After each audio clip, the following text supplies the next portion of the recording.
Hello दोस्तों, आप सभी लोगों को अपने मन को कंट्रोल करना हो तो इस वीडियो को जरूर देखो प्लीज दोस्तों, और लाइक शेयर और सब्सक्राइब करना प्लीज दोस्तों।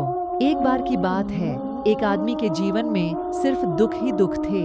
वह जो भी काम करता उस बेचारे का वह काम पूरा ही नहीं होता।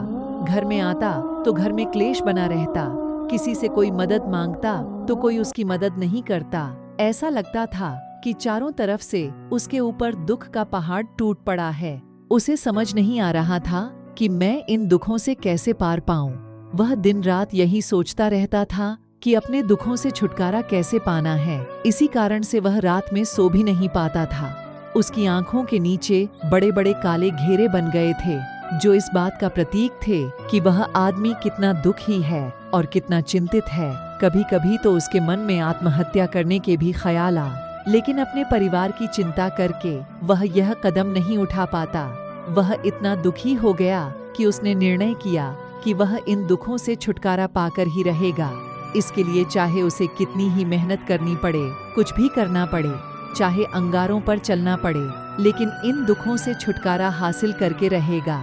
ऐसे ही एक दिन उसने अपने मित्र से पूछा कि मैं अपने जीवन को कैसे सुधारें। उसके मित्र ने उसे बताया कि तुम किसी बाबा के पास जाओ। बाबाओं के पास ऐसा मंत्र होता है जिससे सारे दुख मिट जाते हैं, जीवन खुशियों से भर जाता है और धन संपदा भी हासिल होती है। तुम किसी ऐसे बाबा को ढूंढ लो, बस तुम्हारा काम बन जाएगा।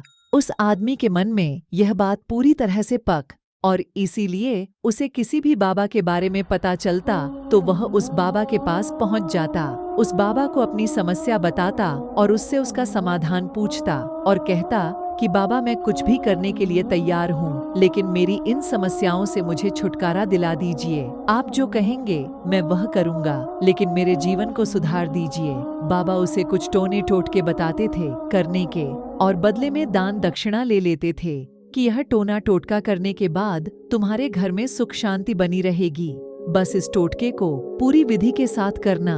वह आदमी घर लौटकर पूरी विधि के साथ टोने टोटके करने लगा, लेकिन बहुत टोने टोटके करने के बाद भी उसके जीवन में कुछ बदलाव नहीं आया। इसके विपरीत उसका जीवन और ज्यादा दुखी हो गया। जो भी बाबा उसे टोना टोटका दिखाई दिया, और यह देखकर फिर से उसके मन में बंदर का विचार उठ गया, और यह देखकर वह इस विचार को बाहर फेंकना चाहता था। और वह चाहता था कि मेरे अंदर किसी तरह से बंदर का विचार न आए, लेकिन उसे तो सामने बंदर ही दिखाई दिया। ऐसे ही जद्दोजहद करते करते घर पर पहुंचा, और घर पर पहुंचने के बाद अपनी पत्नी को कहा कि हे बंदरियां, मुझे खाने में बंदर परोस दो। और जब उसे एहसास हुआ कि उसने क्या बोल दिया तो वह अपने बाल नोचने लगा और दीवारों में सर मारने लगा कि आज तक मुझे बंदर का कोई भी विचार नहीं आया, और आज मुझे यह क्या हो गया है कि मुझे हर जगह बंदर ही बंदर नजर आ रहे हैं। यह कैसी माया है। यही सोच सोच कर वह आदमी रात भर सो नहीं पाया। रात भर करवटें बदलते रहा और सुबह उठकर सीधे उसी बाबा के पास पहुंच गया और उसके चरणों में गिरकर कहा कि बाबा, पता नहीं क्या चमत्कार हो रहा है। आज तक मुझे बंदर का कोई विचार नहीं आया, लेकिन कल से जब से आपने मुझसे कहा कि बंदर का विचार नहीं आना चाहिए, तब से मुझे हर जगह बंदर ही बंदर नजर आ रहे हैं। उस आदमी ने कहा कि बाबा, मुझे तो आपके पीछे पेड़ पर बैठा बंदर केले खाते हुए दिखाई दे रहा है। ये हो क्या रहा है बाबा? यह सुनकर बाबा हंसने लगे।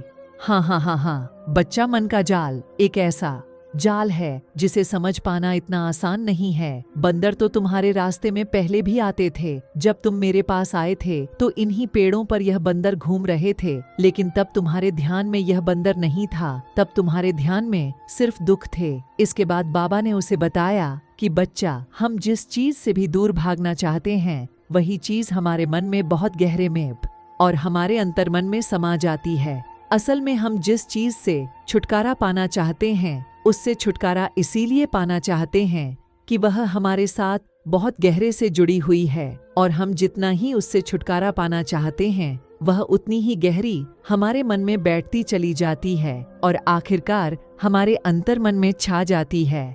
ऊपर से तो हम चाहते हैं सुखी होना कि मैं सुखी हूँ, सुखी हूँ। हमारे होंठ भी यही बोलते रहते हैं लेकिन हमारे मन में दुख समाये होते हैं। हमारे विचारों में, हमारे मन में दुख ही दुख दिखाई देते हैं। इसीलिए अपनी जुबान से बार बार यह बोलने से कि मैं सुखी हूँ, मैं सुखी हूँ, हम सुखी नहीं होंगे जब तक यह मंत्र हमारे अंतर्मन में प्रविष्ट नहीं होगा। इस पर उस आदमी ने पूछा कि बाबा, लेकिन यह मंत्र हमारे अंतर्मन में प्रविष्ट कैसे होगा?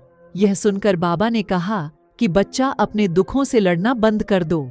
जब तक तुम अपने दुखों को दूर करने की सोचते रहोगे, तब तक वो दुख तुमसे चिपके रहेंगे, तब तक वो दुख तुम्हारे अंतर्मन पर अपना राज बनाए बैठे रहेंगे। और जिस दिन तुम उन दुखों के बारे में सोचना ही छोड़ दोगे, उन दुखों से छुटकारा ही नहीं पाना चाहोगे, उसी दिन से तुम्हारे जिंदगी से दुख गायब हो जाएंगे। क्योंकि किसी भी चीज से छुटकारा पाने के लिए हमें उस चीज के बारे में सोचना पड़ता है, और हम जितना ही उस चीज के बारे में सोचते हैं, वह उतनी ही गहरी हमारे मन में प्रविष्ट होती चली जाती हैं। निष्कर्ष, कंक्लूजन, हम अधिकतर समय दुखों के बारे में ही सोचते हैं। हम यही सोचते हैं कि हमारे जीवन में दुख है और हमें इससे छुटकारा पाना है। इसी वजह से बार बार सोचने से वो दुख हमारे अंतर्मन में प्रविष्ट हो जाते हैं और हमें एहसास भी नहीं होता। इसीलिए अगर तुम दुखों से छुटकारा पाना चाहते हो तो दुखों से छुटकारा पाने के बारे में सोचना छोड़। अक्सर आदमी धूम्रपान छोड़ना चाहता है, शराब छोड़ना चाहता है, सुबह अपने आप से यह वादा करता है कि मैं कोई भी गलत काम नहीं करूंगा, लेकिन शाम को जब लौटता है तो नशे में चूर होकर लौटता है। ऐसा क्यों होता है? जो हम सोच रहे हैं वह पूरा कर ही नहीं पा रहे हैं। असल में हम उस चीज को बहुत ज्यादा तवज्जो दे रहे हैं, उस चीज को बहुत ज्यादा अहमियत दे रहे हैं। जब भी हम उस चीज को छोड़ने के बारे में सोचते हैं, हम उसकी इम्पोर्टेंस यानी कि विशेषता और ज्यादा बढ़ा देते हैं। हमारा मन उस चीज के बारे में जितना ज्यादा सोचेगा, शराब या धूम्रपान छोड़ने के बारे में जितना ज्यादा सोचेगा, हमारा मन उतना ही उस चीज के पीछे ज्यादा भागेगा। और अगर हम इससे लड़ना समझ लेते हैं, बल्कि बिना सोचे गुजर जाना जो भी पाना चाहते हैं उसे अपने अंतर्मन में डाल सकते हैं, और एक बार वो लक्ष्य हमारे अंतर्मन में बैठ जाता है तो फिर सफलता पाने में कोई समस्या नहीं आती, कोई दिक्कत नहीं आती। तो दोस्तों, कैसी लगी आपको यह कहानी?